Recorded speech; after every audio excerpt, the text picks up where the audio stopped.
सबसे पहला चीज़ है कि आज हमारा पहला डे है कि हम पब्लिक में आ रहे हैं एज ए रैली।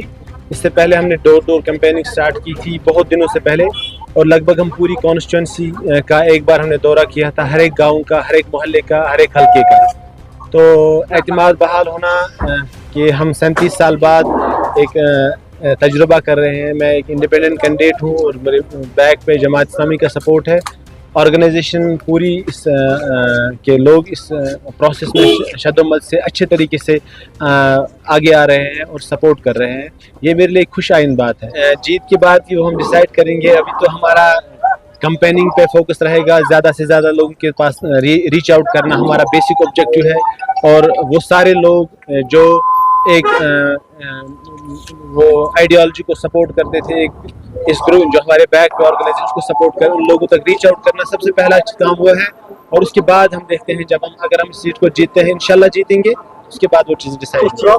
इलेक्शन में माइल होने के लिए एक्चुअली मैं पहले से इस चीज़ के लिए पहले से तैयार था कि ये चीज़ें करनी है, हमें यही रास्ता है। मैं हर बार यही कहता हूँ कि we have democracy and this democracy is the only solution जिसके थ्रू हम एक पीसफुल तरीके से लोगों में चेंज ला सकते हैं।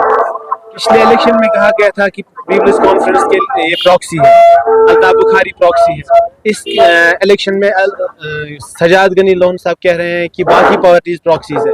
ऐसा कहा जा सकता है, ये इलेक्शन का एक ट्रेंड है। अपोजिशन हमेशा कोई इल्ज़ाम लगाती है, हम इन पे बिल्कुल ध्यान भी नहीं देंगे। इलेक्शन के बाद डिसाइड होंगे कि हमें जो बेस्ट लगेगा इस स्टेट के लिए और इस रियासत के लिए, हम वही डिसाइड करेंगे।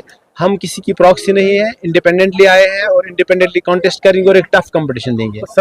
बहाल होने में ये चीज़ था कि हमारी सबसे जो पहली ज़रूरत थी, जिसके बारे में हम बात कर रहे थे, कि गवर्नमेंट ऑफ इंडिया की तरफ से हमें कोई ये यकीन दहानी नहीं दी जाती थी कि इलेक्शंस में उसमें 87 में क्या हुआ था, उन्होंने कभी बात नहीं की। हम इस इलेक्शन प्रोसेस से इसलिए दूर थे कि ये कह रहे थे कि ये 87 की धांधलियाँ हुई, धांधलियों के बारे में कभी बात नहीं की गई थी।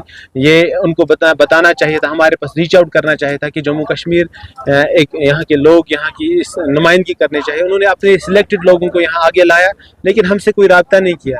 अब जब हमारे जमात के साथ रब्ते हो चुके थे, बाकी सारी चीज़ें फाइनलाइज हो गई, उसके बाद एक बताया गया कि एक आज़ाद माहौल में इलेक्शन लड़िए, अच्छे तरीके से कोई धांधलियाँ नहीं होगी, कोई चीज़ ऐसी नहीं होगी। तो हमने कहा कि इलेक्शन प्रोसेस में हमने पार्लियामेंट्री इलेक्शन में सब वोट डाले। उसके बाद अभी के लिए बेहतर था कि हम अपने वोट को ज़ाया न करें, किसी इंडिपेंडेंट कैंडिडेट को सपोर्ट करें ताकि एक वोट बैंक सिक्योर रहे।